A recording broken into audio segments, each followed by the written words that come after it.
Advisory Committee meeting is Thursday, October the 19th, 2023. We're in the hall room at the Town Hall. I'm just going to call the meeting to order at 7:05. First, I'll do a land acknowledgement, as we always do here in the Town Hall. And the town of Aurora acknowledges the Anishinaabe lands in which we live and work are the traditional and treaty territories of the Chippewas of Georgina Island, as well as many other nations whose presence here continues to this day. As the closest First Nation community to Aurora, we recognize a special relationship the Chippewas have with the lands and the waters of this territory. They are the water protectors and the environmental stewards of these lands. And as a municipality, we join them in these responsibilities. We further acknowledge that Aurora is part of the treaty lands of the Mississaugas and the Chippewas, recognized through Treaty Number 13, as well as the Williams Treaties of 1923. A shared understanding of how the rich cultural heritage that has existed for centuries and how our collective past brought us to where we are today will help us walk together into a better future. Can I please get a motion to approve the agenda as circulated by legislative services, please? Moved. Okay, so I have a little problem with my glasses, so somebody's going to have to help me with that. Jesse and who? Irene. Shaheen? Irene. Irene. Okay, thank you. I appreciate the help. Any questions or comments on the agenda before we get started, everyone? Seeing none, I'll call the vote. All in favor? Opposed? That carries. Thanks. Anyone have a declaration of pecuniary interest in or general nature thereof? Seeing none, we can move along. Number 5 here is the receipt of the meeting minutes. I assume everybody has had a chance to take a look at that. First of all, can I get a motion to receive the meeting minutes of June 15th, 2023? Michelle, thank you, because I can see you. And Shaheen, thanks very much. Any questions or comments on the minutes? Any errors or omissions that you saw from June 15th? No, seeing none. I'll call the vote. All in favor? Opposed? Okay, carried. Thank you. We have no delegations this evening, so we'll just skip right to the matters for consideration. This is a memorandum from the manager of business support regarding facility allocation policies review. Can I get a mover and a seconder to put the item on the floor for a discussion? Shaheen and Second. Irene, did I see your hand up? Sorry. Jesse. Jesse? Okay, Jesse, thank you. Great. So what we have here is John Furman from the town, who's you'd like to speak to the item, I'm sure. All right. The allocation policy is the first one, and there are 7 different ones. So John, are you going to go through bang, bang, bang? You just want to take one and then go another and another and another? How would you like to proceed? Could you just do an overview? Because hopefully people had a chance to review the attachments, because there's a lot of them. So I wasn't planning on going through them in detail tonight. I was just going to give a quick overview and then open the floor to any questions or comments, and then invite the committee's feedback. Great. Thanks very much. Okay. So be it. So let's hear from you for the summary. All right. Good evening, everyone. As I was saying, I'll just give you a quick overview of what we've been working on with the facility allocation policies review. Historically, we had 3 different policies. One was the ice allocation policy, one was the room and hall allocation policy, and the third was the sports field and park use policy. All 3 of them were last reviewed in detail in 2017. One of them we didn't get to council till early 2018 that was when it was approved, but the review took place and the consultation all took place in 2017. And then in 2020, we made minor changes to the sports field and park use policy to update some tennis and pickleball items specifically, but there was no thorough review done at that time. So all of them are due for a review.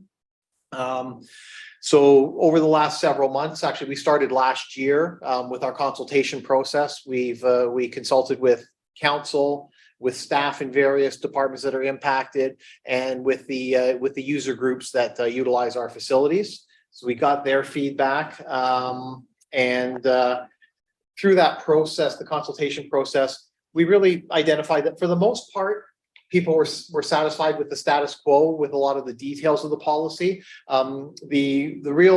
There's really four key areas that were identified as of concern. One was needing to improve access to facilities for program growth. So as people are trying to grow their program, they're struggling to find more space available in whatever type of facility they're looking for.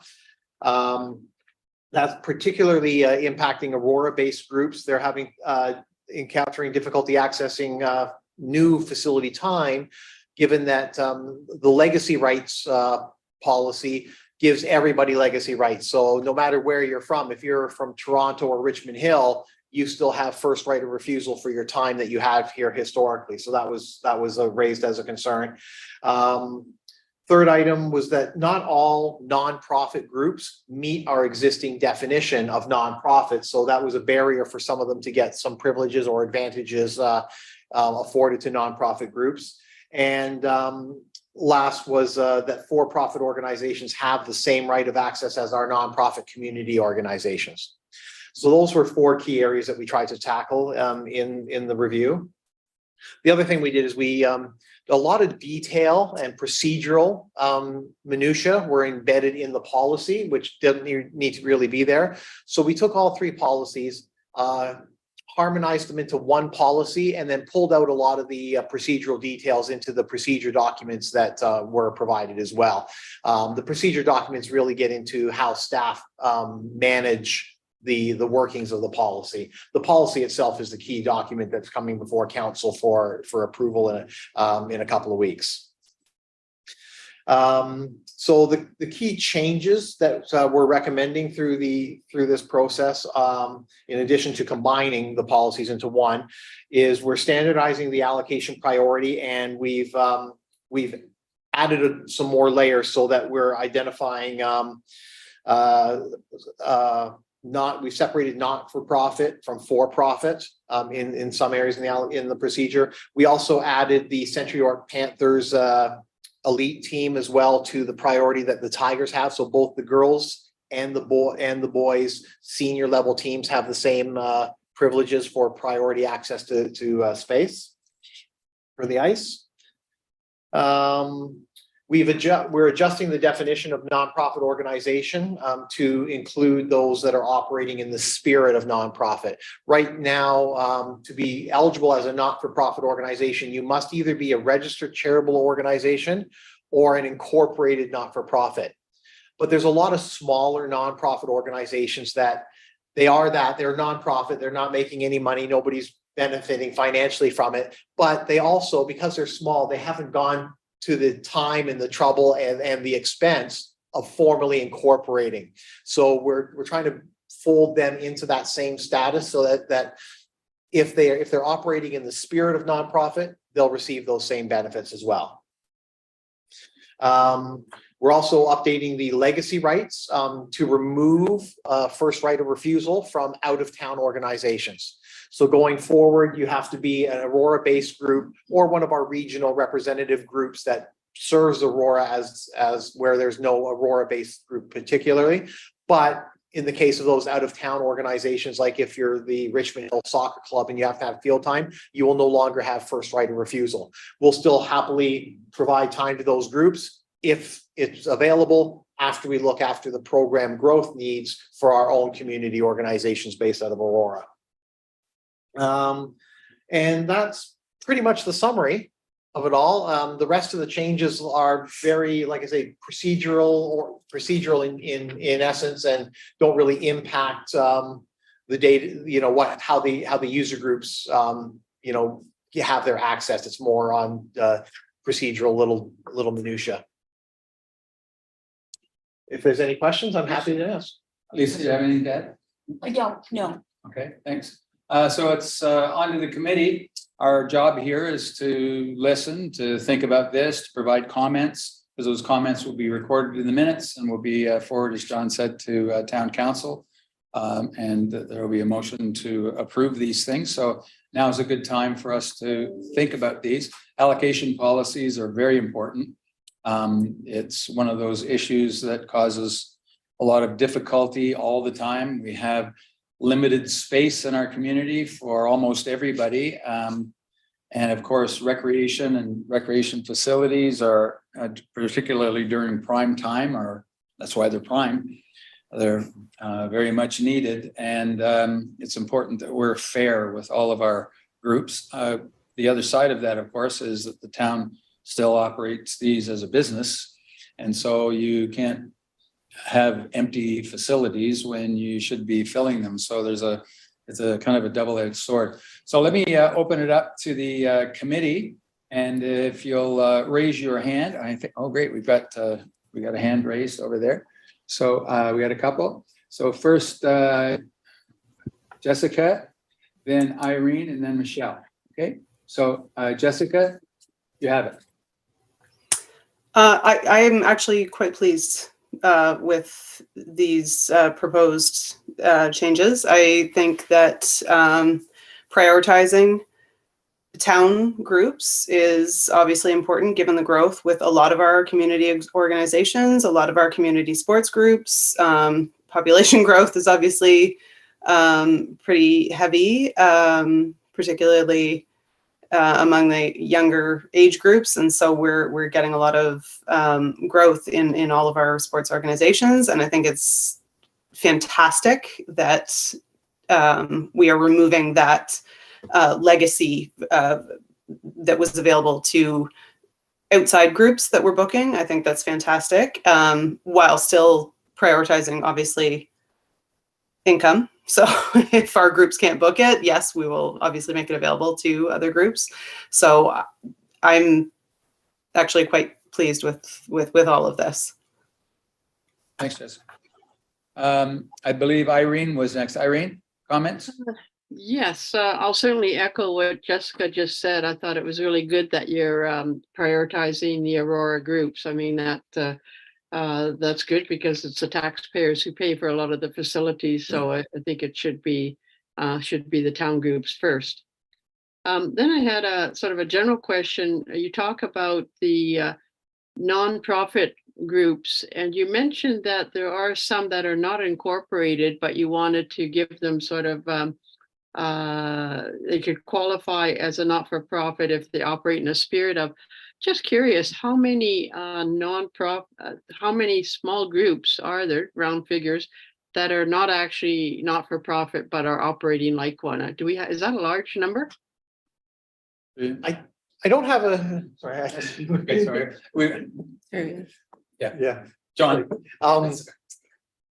I don't have a specific number. I don't think it's a large number. It's primarily the adult pickup leagues. The youth leagues are all have all their incorporation documents and everything. They're pretty much required to do so. But it's the adult pickup leagues, men's hockey, the mixed slow pitch, things like that, where usually it's one volunteer who's taken it upon themselves to organize everything, collect all the money, and do all the work. And at the end of the season, they may have have a cushion of $100 left in the bank to, in case they need to buy an extra base or something like that, and so, but they're really not taking a profit, and so it's those organizations that we want to consider as well, because they are basically community-based organizations looking to serve the local community, and we wanted to be able to include them in the group so that they had the same kind of priority over, say, a for-profit business that's making money off of the backs of the people paying to play and getting the same kind of status. Okay, that makes a lot of sense. I just wanted to have that clarified. I've got one more question, if I can. Sure. I noticed that the town hall meeting rooms, and really that's the Lexan room, because the Holland room hasn't been available for not-for-profits for quite a while. But now the Lexan, the town hall meeting rooms are not available for not-for-profits to rent at no charge. I'm assuming they're not available even if there is a charge. I'm asking that because the rooms that are available for the not-for-profits to meet there's the ones in the Aurora Community Center, the Family Leisure Complex, and the Stronach. I've been in meetings in all of those rooms, and none of them are very good, shall we say, from an acoustical point of view. It can be very difficult to hear, either because of the structure of the room or because there's a lot of noise. Like in the Stronach, you got a lot of noise coming in from the swimming pool that was right next door. Now, I've not used those rooms since before COVID, so I'm just curious, has the town done any kind of an upgrade that might make those rooms a little bit more easy to actually conduct a meeting in? Don? No, we haven't done any work on those rooms to improve acoustics. It's kind of hit and miss. Some days are great, some days are noisy outside, depending on what's going on. I certainly understand that, yes. As you mentioned, the Holland room really isn't available anymore because of all the technology upgrades. And as a result, we're finding fewer groups using town hall space. The Lexan room, my understanding is there are plans to upgrade the Lexan room with more technology as well in the future, which would again make it more problematic for public use. And it isn't used that often anymore either. And it also has different implications on staffing levels as well, because sometimes that could be the only thing going on, and then you have to bring in extra staff to keep the doors open. Whereas the rec centers, they're open anyway. Yeah, so is there any plan to actually upgrade any of those rooms or look to see if there's some minor changes that could be made? I know from the noise next door, you probably can't, but some of the rooms are just like the one in the community center is very poor. It's very, very old and really tough to run a meeting in there from my experience, especially if you have any people who are hard of hearing. We are excuse me, we are upgrading one room. We're actually building a new one. That's at the SARC as part of the gymnasium renovation. Okay. So the current meeting room that backs onto the pool will become our customer service center. And at the back of the building, we're creating a brand new room that it'll be in the vicinity of the gymnasium, but it won't be as not as quite a noisy an area. And also the preschool room at the back, we're putting in a divider wall so that part of that room will also be available as a meeting room. Okay. Before we go on and we're on those, could you give me the numbers of meeting rooms, or is there a list of those that not-for-profits can access? Yeah, those rooms are both of the meeting rooms at the Aurora Community Center. And what's called the meeting room on the second floor of the AFLC overlooking the pool. Okay. And then the one meeting room at the SARC, which will be relocated. Okay. Those are the 4 rooms. Mm-hmm. Yeah, and so will we have a list or something that we could maybe help our not-for-profits when they're doing this? Is there some way we can make sure they're aware of? Oh, they're certainly, yeah, they're aware. I don't know if we have the list posted, but when they go through the facility bookings, if they're looking for one, we provide them with the list of what's available and what the free rooms are. Okay, that's good. Yeah. All right, I'll leave it and let other people. Michelle, you have some questions too? Yeah, first though, forgive me, I was looking at my notes and I'm wondering if I should be declaring an interest as I am a permit holder with my comments. Is it you personally? The permits are in my name as the president of an association. And I participated in the and you're a not-for-profit organization? Yes. Then I don't see any. Okay. So 2 questions then through you, Chair. One, in regards to the new allocation procedures, I'm wondering if you can help me understand the decision. I don't think it's a change, but for regional out of town nonprofit organizations to have priority over Aurora-based adult organizations, because the Aurora-based requires 50% or more, but the representative and regional nonprofits don't require a percentage of Aurora residents. So just wondering if you can help me understand why the representative and regional nonprofit youth groups are above Aurora-based. Through you. Sure, Mr. Chair. If you're getting the procedure, that's. Well, committee. When we're in these. Yeah, committees, I exactly, tend not to yeah. bother with it either, but Perfect. we can move this along. Yeah, the intent there is to ensure that we're providing we've always historically prioritized youth over adult programs. This just helps clarify that, because those regional representative groups, they are the groups that they're providing that service for the youth where there is not an Aurora based. So we're just trying to capture them clearly in the same category so that the youth are getting priority over the adult groups and then we'll cover both of those groups because they're the ones that service the Aurora youth equally in a way, because if you're a representative group, that's because there isn't an Aurora based group providing that service. Girls hockey is the ideal example, so we want to make sure we're capturing the youth first, prioritizing them over the adult programs. Okay, thank you. And then, sorry, one more, through you, Mr. Chair, I'm not sure if this is a previous thing, but I identified in one of the policies and procedures that all youth events require paid duty officers. So I have two questions. One, is that at the cost of the group? And then just to understand why all youth events would require paid duties, as it seems a little excessive. I'll have to take a look at the wording to make sure it's clear, but that's specific to for large youth events and rooms like where there might be a graduation party, for example. That is historically has always been in place, and it would be at the cost of the permit holder.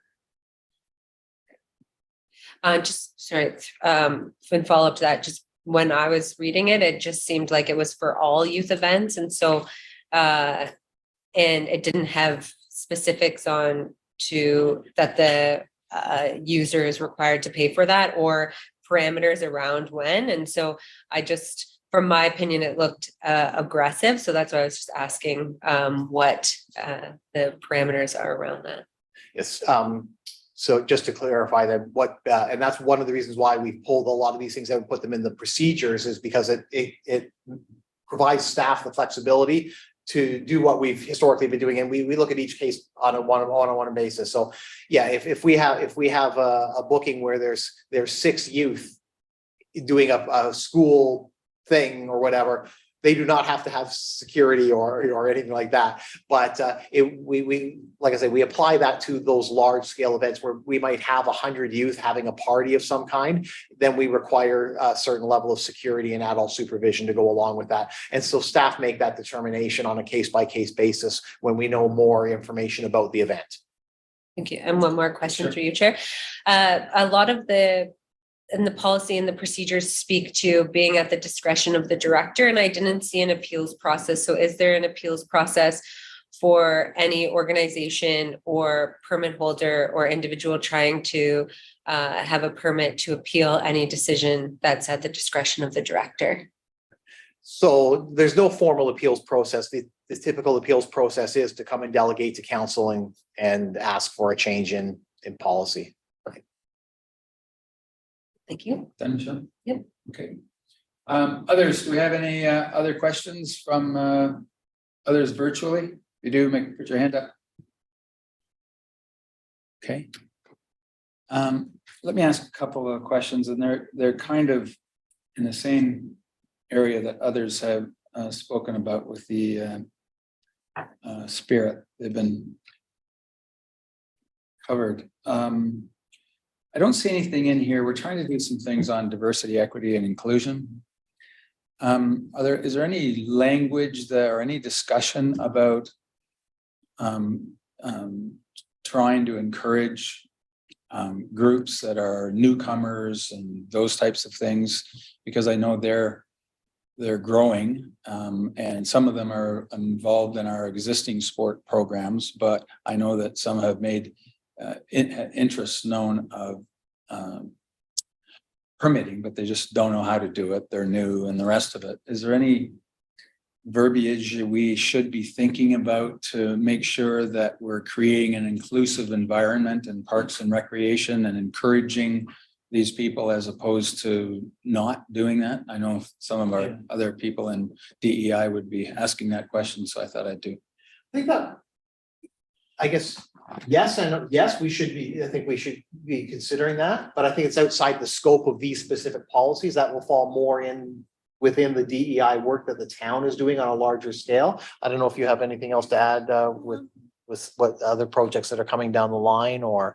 Yeah, no, I would agree. I think Yeah. it's outside of the scope. Yeah. I think I mean, there's work being done in that area, and I think that work might funnel into this. Right. These policies and Yeah. procedures eventually. Okay, there's nothing here now, but you're kind of waiting for the DEI strategy corporately to be done, and then you're gonna start looking at our other organizations and their DEI strategies, et cetera. Okay, I get it.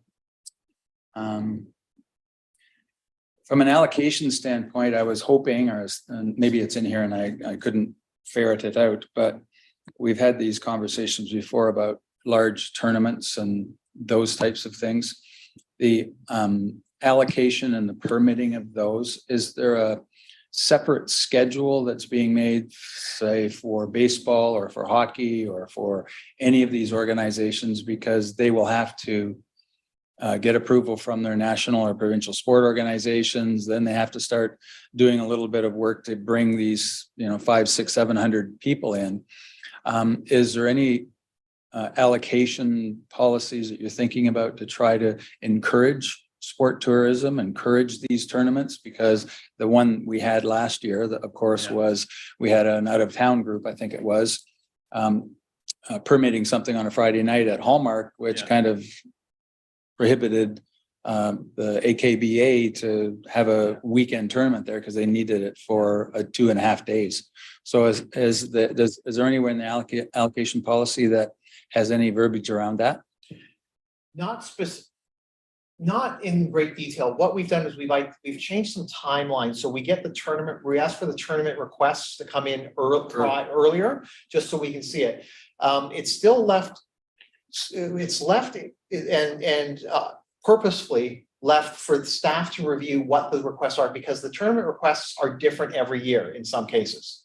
I would say for ball diamonds specifically, they're different every year. Yeah. And so we work to find the balance between how many nights in the season we have to offer to our sport groups and for the league play, and how many tournaments we can accommodate as well. Because if certainly we want to support sport tourism, of course, but if we have too many tournaments, we can lose the entire season for league play as well. And then so what happens is a league would theoretically have to leave town, and the ball diamonds would sit empty half the season. So we try to find that balance.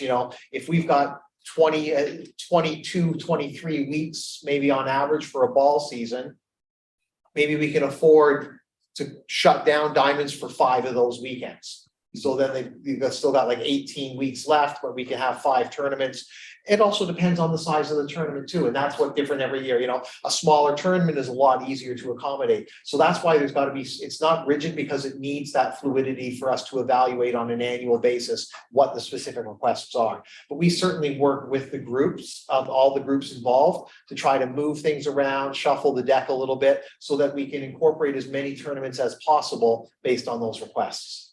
Sounds good. It seems fair. I mean, as long as they have to do all their preliminary work and get all that done. Yeah. And you're going to give them first crack at certain things before you allow others. But do those legacy permits interfere with that? They can, yes, they can. So, and again, that's why we have within the policy, staff still have the ability to sort of impose some changes where necessary to accommodate special circumstances like that. But like I said, we typically don't have to impose changes. All the sport groups are very understanding and cooperative, and we work with them rather than tell them what change. We work with them to coordinate a change that works out well, and that's why we'll have groups that are very, very flexible. And if we need that specific ball diamond they've got booked, we find another location for them. Okay, that's good. Yeah. Makes sense. Other comments from anyone before we call a close to this? Michelle? I have one more, sorry. Sure. Through you, Chair, in the definition of the policies, the facility allocation policy under adult organization, if you can just clarify, because it does say an adult organization is a group that does not meet the requirements to be classified as a youth organization and that demonstrates a minimum of 50% participation from Aurora residents or ratepayers in the town of Aurora to be deemed Aurora-based. So does this mean under the policy that an adult you're not considered an adult organization unless you're Aurora-based? No, that's not what it means. And actually, that's one of the things I've already flagged. We're gonna fine tune to make it a little clearer. Yeah. So to be a youth organization, I think it's 80% off, but a certain percentage of your members have to be 17 or under. That's what, if you don't meet that requirement, you are now an adult organization. Then we separately, there's the Aurora-based versus non-Aurora-based adult organization. And so to be an Aurora-based adult organization, then you have to have at least 50% of your members are Aurora residents. But we're going to change the wording in that to make it a little clearer.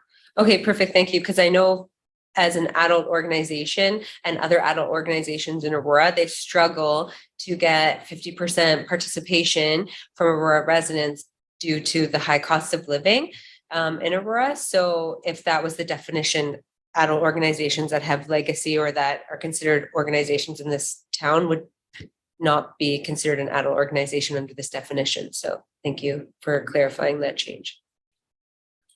John, I pulled you aside the other day and we talked about an allocation issue. When a person who's an Aurora resident and wants to come and permit something for a team or a group, whatever that is, and you're giving them you're giving them resident status because the person who makes the permit booking is a resident, how do you ensure that the majority of those people or all of those people, or what is the number for them to actually qualify as a resident group? Because if they're allowed to be a resident person or a resident group in there, they could displace a youth team or somebody else in the dome or in any other place. So could you give us how you go through the verification of their eligibility for that? So we don't.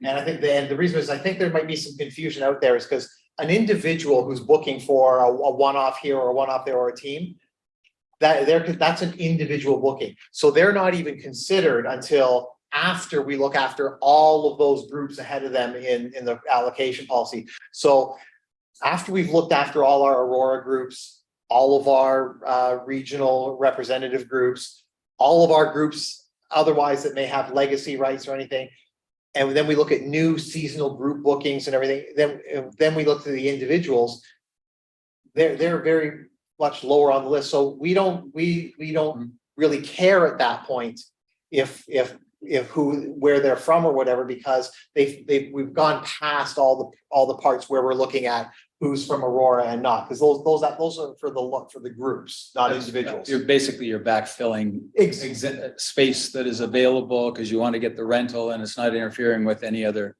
people. So that's how that works. Correct. Okay, Yeah. that makes good sense. And that would never displace somebody else. Right. Okay, that's good. Irene, second. Just through you, Mr. Chair, just further clarification on that. So if an individual is doing the booking, but it's as you said, a one of, they would come after all the seasonal groups, so those groups that actually book like for the whole season. That's what you were getting at there? Yes, that's correct. Okay, thanks.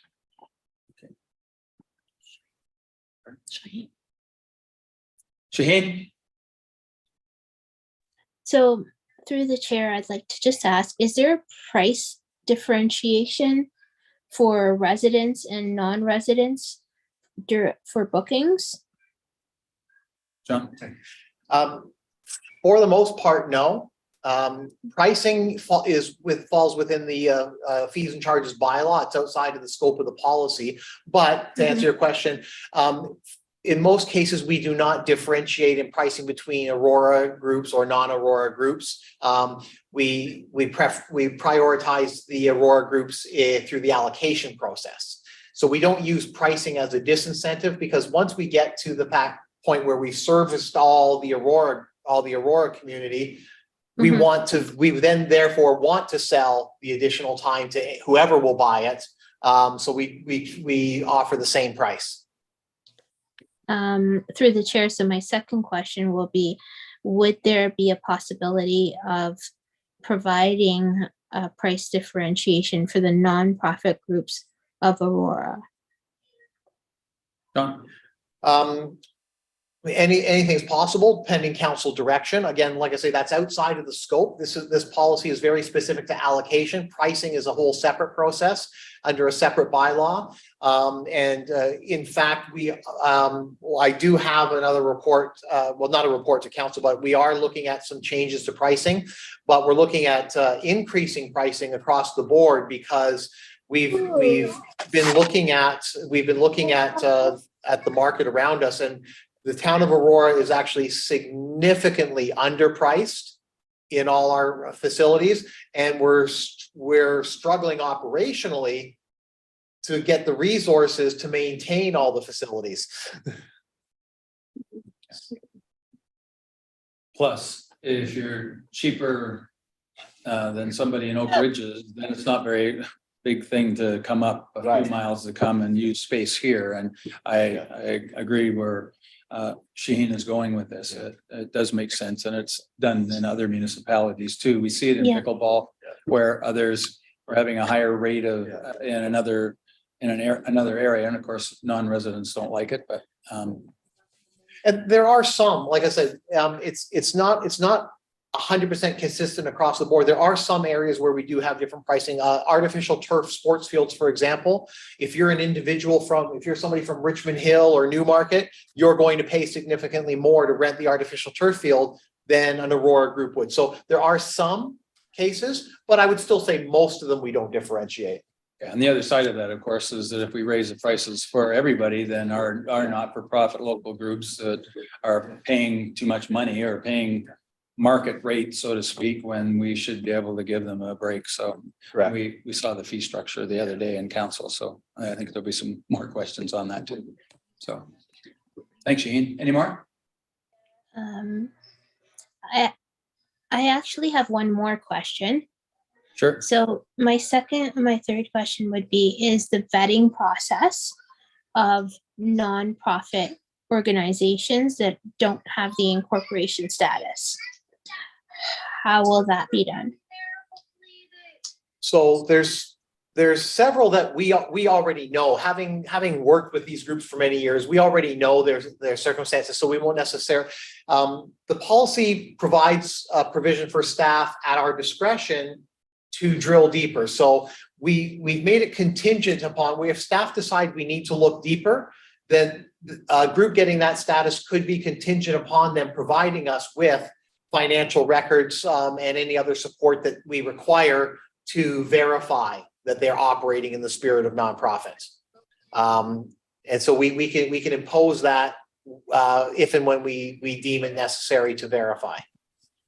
Okay, I would like to suggest that we have a structured vetting process for that, because somebody who is coming in, like demographics of Aurora is changing, right? And so therefore somebody who you already knew, is in the spirit of nonprofit, it may also look like we're giving preferential treatment to those who have been in Aurora longer, as opposed to just becoming a resident.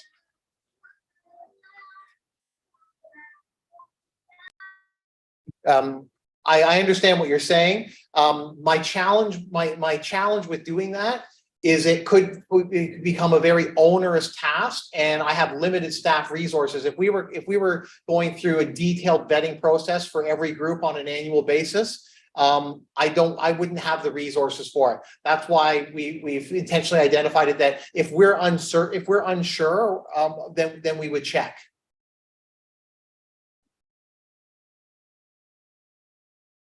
Jane? Technology?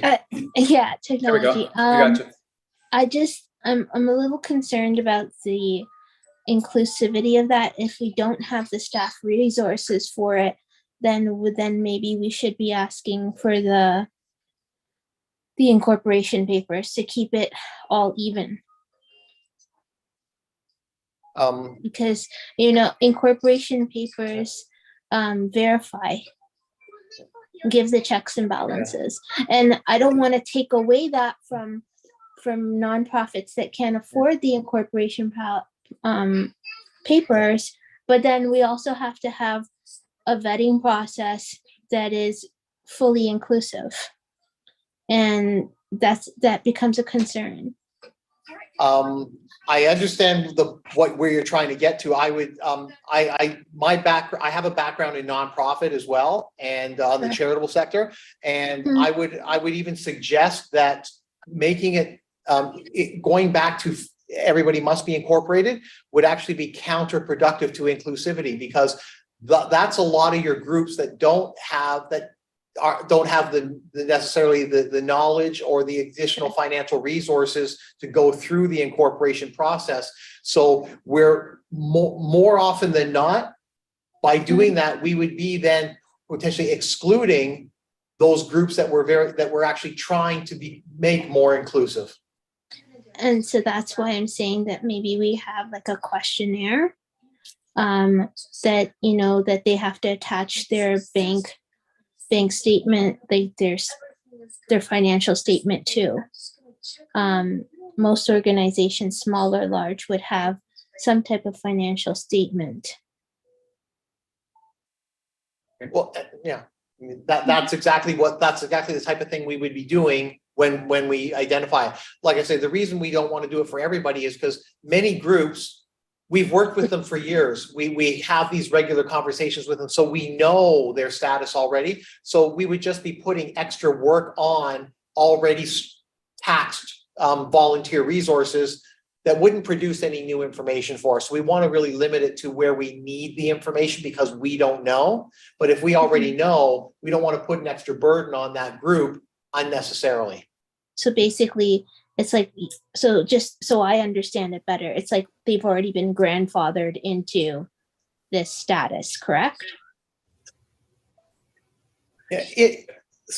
To a degree, again, it's not so much that because they met that qualification before that they're grandfathered forever. It's just that it's based on our knowledge of the group. We know that group. We work with them. We work with all, a new group coming in. We can usually figure out pretty quickly in talking to them what their situation is. It would be where if we were uncertain or if questions were raised, if there was a question brought forward that, I think this group is being run as a for-profit, we could investigate it. That's why we put the provision in here. So we have the tool, we have the option to proceed if we need to investigate or if we're unsure and we need to find out. But like I say, the vast majority of our groups, we know them well, and their status has already been established. Okay, next, Corinne, Jessica, sorry. Jessica, you have your hand up? Oh, I just wanted to co-sign that from an at-risk youth background, the more restrictions that are put in place, the less inclusive it's going to be by far. And I think sort of this way of what we already understand and we follow that, and we investigate what we need to investigate, seems to be the best way forward in terms of inclusivity and equity, as well as financially in terms of town resources. Thank you. No more comments on that. Okay. I see Karina is here. Karina, welcome. Thank you for coming. Sorry any- that I'm late. It's fine. Welcome. Are there any more questions before we close this section off? Seeing none, I'll just call a vote to receive and for us to create the comments for our report. All in favor? Opposed? Okay, that's carried. Thanks very much. 7.2 is a memorandum from the manager business support regarding feasibility of a permanent liquor license at the Aurora Community Center. May I have a mover and a seconder to put this item on the floor for discussion? I'll move it. Okay, Irene, thank you. Seconder, Second. Jessica, thank you. Jesse, thanks very much. Okay. Let's have John have a bit of a discussion about this one. I assume it's you and not Lisa. Thank you. John, can you give us a bit of a presentation on this? Certainly can. So a few months back, council asked staff to investigate the feasibility of obtaining a permanent liquor license for the Aurora Community Center, specifically the McAlpine Ford Arena, the large 1,400 seat arena where we have the major events and the Aurora Tigers Junior A Hockey Club plays. So we've looked into that.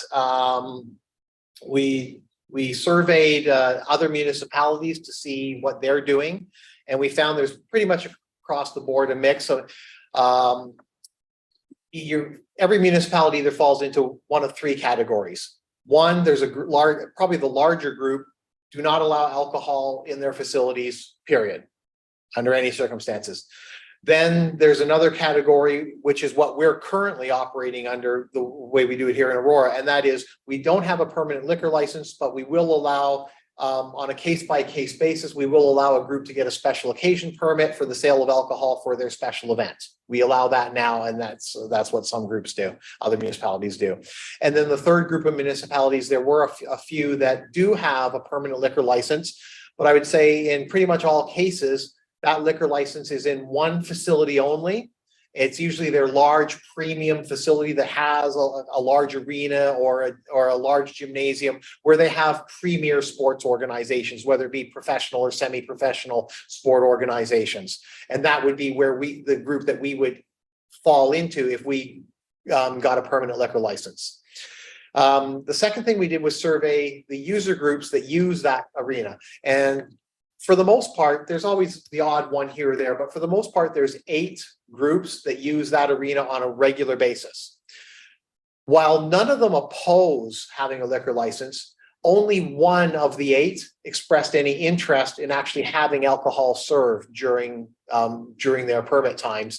And some actually would prefer that alcohol, while they don't mind that the building be licensed, they don't want alcohol served while their permits are in place, primarily the youth sports. Anybody involved with youth hockey in particular will tell you they have enough challenges with sober parents. So they're not really interested in serving alcohol. The Aurora Tigers Junior A Club would like to see alcohol available. They think that might help build the atmosphere and generate additional ticket sales. Working with a couple of experienced businesses that have licensed operations. The feedback I got was that the business model really isn't there to make it sustainable because the attendance isn't large enough. If you're looking at adding things like security, the costs of purchasing and storing the extra product, the alcohol in particular, having to increase your liability insurance, because to operate the business without alcohol, you have to have $2 million general liability. Once you add alcohol into the mix, you have to have $5 million liability insurance. So the added insurance costs don't really make it very worthwhile. They both think that there probably enough sales where they could make a couple of bucks that night, but not enough to say, oh, I really want to do this.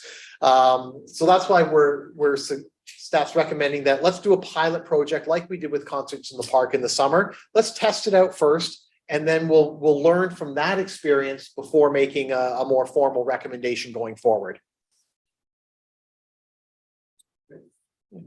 Okay, so onto the floor. Michelle? Thank you. Through you, Chair. First question is speaking of McAlpine, the Aurora Community Center, I didn't know it was called McAlpine Ford. Is that still rentable town space, the upstairs, separate from the arena facilities? So the potential for, I'm assuming now they're doing special occasion permits, but it would be permanent there? Yes, we do have and they're very few, but we do have the odd, could be a Jack and Jill or a business event. I would say maybe once or twice a year at most, we get a request for somebody to have a special occasion permit within the auditorium, is what we call that large room upstairs. But so that would be impacted. Thanks. And my second question through you, Chair, is if based off the recommendation to not proceed and the information that was put in the analysis, specifically around liability risk, additional requirements and financial obligations on the town, can you help me understand why it would be recommended to undertake a pilot project then if it's not recommended to proceed and the analysis is pretty clear on it not being feasible? Why is there a recommendation to undertake a pilot project? There's strong interest from some members of council to try this out. And as much as I can do a lot of all the research in the world. At the end of the day, sometimes you don't know until you try it. And so, I didn't want to say, definitively, I can guarantee you this won't work. I mean, what I've learned so far indicates it might not be a great business model. But again, until you try, there's no harm in trying. And until you try it and learn from it, then that's really the best way to find out. Sorry, and just a follow up to that, the difference between a special occasion permit and having a permanent license, is there a significant difference between obtaining a permanent liquor license? What are the requirements to hold a permanent liquor license? And why a permanent liquor license over a special occasion permit? If it is for Tiger games, let's say a Friday for 20 weeks, is it easier to get a SOP instead of a permanent liquor license? So variety of issues there. Certainly, cost is one. The town can acquire a permanent liquor license for 4 years for $1,300 and change, I think it is approximately. A special occasion permit, depending on who's applying for it, you could be looking at, I think we're looking at $150 per night for us. It could be different, it could be larger or lower depending on the organization, and not everybody can get a special occasion permit. If you get a special occasion permit, then that group who gets the special occasion permit, they're now responsible for finding SmartServe certified volunteers or staff, or contracting out to serve. Whereas if the town has a permanent liquor license, we can contract out to a third-party vendor to do that, and they have the staff, and they would be providing that service for everybody who rents it, and then would pay whatever the fees are for that. So those are kind of the two main areas. And then with a permanent liquor license, the license is in place. Whereas you don't have if somebody wanted to book it for an event, they would have to have enough lead time to make sure they had time to apply for the special occasion permit, which sometimes they come to us and they don't have enough time and we have to turn them down because they don't have the time to get their special occasion permit. That would be one of the benefits of having a license. As a follow-up to that then, through you, Chair. So if for this pilot project, then the town will set guidelines on requirements for users with that, right? Because if the town is going to take the liability on by issuing or having the liquor license in play for these organization groups, then they'll provide scope to the permit users on like you have the third party, you have to use our third party vendor, etc. Yeah, the way the pilot would work is the recommendation for the pilot is for 4 Aurora Tigers games only. So it wouldn't be open to all users. It'll be for those games only. And we'll work with a third party that already has experience operating a licensed establishment. And so they would get the insurance. They would get the liquor license. And so they would be bound by all the legal requirements, and they're experienced in catering and that. So we'd put that on them. Yes. Thank you. Okay, Shane, next up. Do we have, from the pilot project that we did with the concerts in the park, do we have the results of that? We do. It was successful, but it's a very different environment. Concerts in the park can have 750 people on average. So you have the volume of people to make the business of selling alcohol more viable. And I would say that, and Lisa, please jump in if I miss anything here, but I would say that at first it was quite slow. And even with that many people, it wasn't an overwhelming business success, but it was enough to say, yeah, we could do this. Whereas when you look at a Tigers game, and again, I focus on that because they're the only ones that expressed any interest in having alcohol sales. Their average attendance is between 90 and 150. You figure half of that audience is underage to begin with. So now you might be looking at 50, 60 people that are of drinking age. You're only going to sell so much alcohol in a night. And that's where you struggle for it to be comparable with something like concerts in the park with a much higher attendance. Shane, a follow-up? No? No, thank you. Okay. You have to Other try. comments from anybody in the group? Questions? Let me ask just one or two while you're thinking. Perhaps you'll think of something else for a second time through. So I think you said the cost for it in the pilot, would you get a liquor license or would you do the SOP route 4 times for this pilot? We would have to do the SOP route 4 times because it can take 3 to 6 months to get the license. So we wouldn't have time necessarily to get a permanent license anyway. And we wouldn't want to go to the expense of a permanent license if we weren't going to do it. So we're getting SOPs. It still says 150 per night in the report. We might be able to get it cheaper. We haven't verified that yet. So I'm focusing on the high end, but we're trying to find a more economical way to get the SOP. And the logistical thing would be you'd ask the Tigers which events they wanted to have done, and you'd go and get the SOPs, get them done in time. And did I hear you say you have a third-party vendor who is prepared to come and do this, or you do not? Yeah. We do, because that was one of our struggles is I know I reached out to our vending and concession operator because that would have been the easiest. They're actually not interested. They have experience operating licensed concessions in arenas, and they said there's no way this is viable. Anyway, they will do it if I ask them to. Because we have a good relationship, but they're really not interested. We've been in discussions with the Armory. The Armory is willing to come in and help us with the pilot project. Right. And we've actually picked the 4 Tigers games. It's the last 4 games of the season because there's actually no conflict. The other challenge is we have conflicts with people that have already booked the auditoriums. We don't want to kick people out for our pilot project either. So the idea is we do the last 4 games of the season. If through that process we identify that it's really not very successful, we'd stop. If it looks like it really is successful and it's built into the report to council that we would extend it into the playoffs if they make the playoffs, because you don't want to start it and then stop it. We would continue on and then we'd make our final recommendation to council. Okay. Yeah, that makes a lot of sense. And giving the notion of 90 to 150 or so people, I know that what they're looking at is this is a way to help build a following, because some people want to make it into an evening where they stay in town, they eat in town, and they can go and have a drink and watch. So it'll be interesting to see what the numbers are. And of course, you're going to keep a head count and a count of drinks and all that other kind of stuff for the report. Yeah. Okay.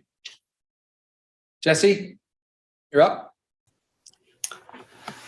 I was just curious what the criteria will be to determine success in this pilot project, because with only 4 occasions that you're using, I know you're balancing a number of things like dollar value of sales, but I assume that you're also looking at, is having this liquor license going to increase people coming to the games and buying tickets and that kind of thing? I'm wondering, like, is there a hard and fast metric that you've put in place to determine is this success or not? Excuse me, or what?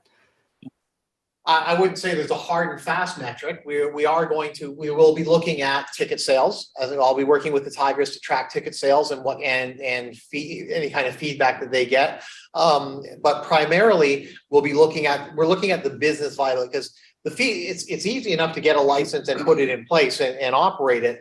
The real litmus test is, does it generate revenue for whoever's operating it? Because I will not have any success in getting anybody to do this if they're going to lose money off of it, or they're not going to be, by the time they pay staff and cover their insurance costs, there has to be enough revenue for them to come in and do it. So that's going to be one of the key factors. So sorry, just to follow up, if it is successful and if your vendor is in the black at the end of the day, not in the red, is that your primary sort of test factor for whether this was a success or not, and whether we move forward with it? Or we're also going to try to get feedback from people from people in the arena. We'll look at what kind of public feedback we can get as well, and get and like I say, also look at, did it achieve the goal that the Tigers are interested in as well, because that for increasing attendance. But primarily, really, yes, I would say the business model aspect of it is the primary item to look at, because ultimately at the end of the day, it comes down to the feasibility will be, can we get somebody to provide this service? And we won't be able to if it doesn't make enough money for them. So it won't be so much as, okay, yes, we did it, we paid all our expenses and we made a $50 profit. Because the business is going to say, well, that's fine, I didn't lose money, but I'm not going through all this time and effort for $50. And so we'll have to be assessing that as well. That's, like I say, the primary assessment is really the business model, because that's ultimately what will drive whether this can happen or not. okay, thank you. Okay. Shaheen, you still have your hand up, but I think you're finished. Or do you have a second question? So I feel like, based on like the research and the numbers, that the pilot is not a good idea to go ahead with, because I mean, we're hearing that already organizations are not wanting to take this on. Right. Other comments? John, could you, with this notion of a pilot and an SOP, is the town on the hook for the extra security if we choose to put that in? Are we paying for the SOP, or is this purely the third party coming in saying, here's what we require, and therefore you must have your own security, you must have your own licensed servers, you must do all that? Can you give me a little bit of the business plan from our standpoint? Sure. In order to get someone willing to do the pilot, the town would be taking on the responsibility and the costs. So the third party, they would get the SOP because they would need to be the group licensed, but the town would reimburse them for the cost. Also, because of the numbers, the report is recommending that council approve authorized staff to waive the security requirements in the municipal alcohol policy, because of the numbers are low enough that it's no different than operating a small family restaurant, for example, which doesn't have security. So we don't feel security is necessary for the pilot. So we're going to waive that. The municipal alcohol policy requires security because that policy was written in the anticipation of what we currently apply it to, which is those large outdoor events where you have 2,000 people at a music festival at Machel Park. And so, yes, we want security and police there for that. We don't need it for this. They already have the insurance in place, so we don't have any added insurance costs. So right now, I think the only cost that we're looking at is for the SOP. They will pay their staff out of their pocket, and they'll take that risk. They will purchase the alcohol, and and they'll provide all that. So the only cost to the town is the SOP, but we would take on that responsibility. Okay, all right. And so presumably that's also going to be in the evaluation, the security too, if you have any incidences and those types of things, you'll look at it at the end of the day and say, this is good or bad. Because I know when we had the music in the park, we had about 60 people that actually different people bought, and with the added security and the added others, it's kind of expensive to do something for a small number of people. So we may see the same thing here. I don't know. I think our philosophy here is we're going to try to help the Tigers put more bums in the seats kind of thing. And this is why the pilot is being done, to see if that actually happens. So I'm glad you're doing the head count of the patrons who come as spectators as well, because if they're getting gate receipts and it's going up to 200 on a regular basis, then they'll think that's a huge success. So anyway, any other last comments before we call the vote? Irene? Yeah, certainly in listening to the discussion, it doesn't seem that there's a business case at all for the town on this, that, as you just said, it's to help the Tigers. It's not to benefit the town. And so you're going to do it on a trial basis just to see if that will help promote things. And I don't know how big the Tigers are with respect to what you do with the community center. So I don't know how valuable it is for the town. It certainly sounds like there's not a business case for it, but from what I'm hearing. We'll find out. Yeah. That's the whole point of the pilot. So what is agreed here is they're not going to get a permanent liquor license. We're going to do a pilot. It's going to be it's going to be at the end. There's going to be adequate amount of evaluation of it, and then there'll be a decision made at the end of the season to see whether it's helpful for either the Tigers or the town or the third party. Does that kind of sum it up? Yeah, that's it. Okay. Any last comments before we call the vote? Okay, seeing none, let me call the vote to receive this and to forward the comments. All in favor? Opposed? Okay, that's carried. Thanks very much. There are no other informational items for tonight. Anybody have any new business, anything they want to bring up? We have town staff here and council members. So if there's something that's on top of mind for you and you'd like to bring something forward, please do it now. Anybody? Pardon?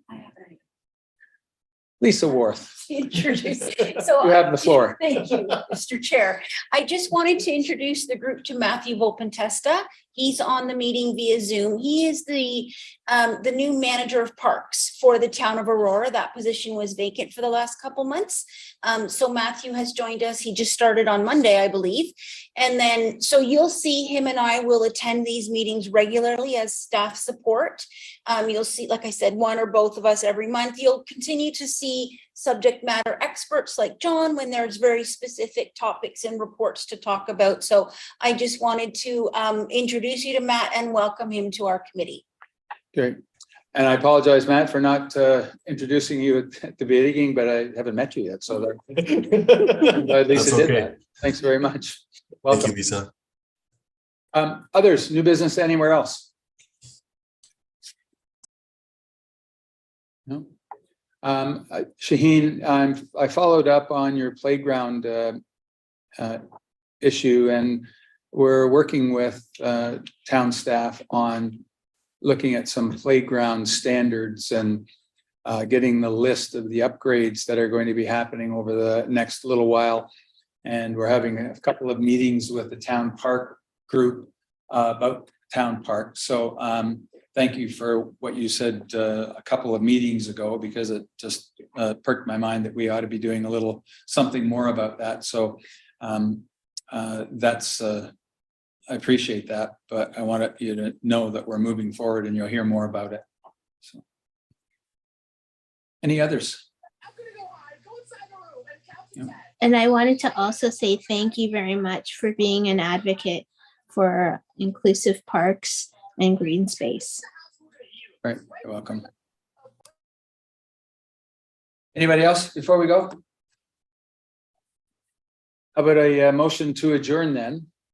Can I get somebody's hand up for a motion to adjourn? Jesse and Shaheen, all in favor? Thanks, folks. Appreciate your time and your commitment to this. Got a lot covered here tonight. Thanks to John and Lisa for coming and providing everything that we need to make some decisions on this. All the comments that you make will be put into a report, and that report will go to council. Thanks very much. Good night. Have a good week.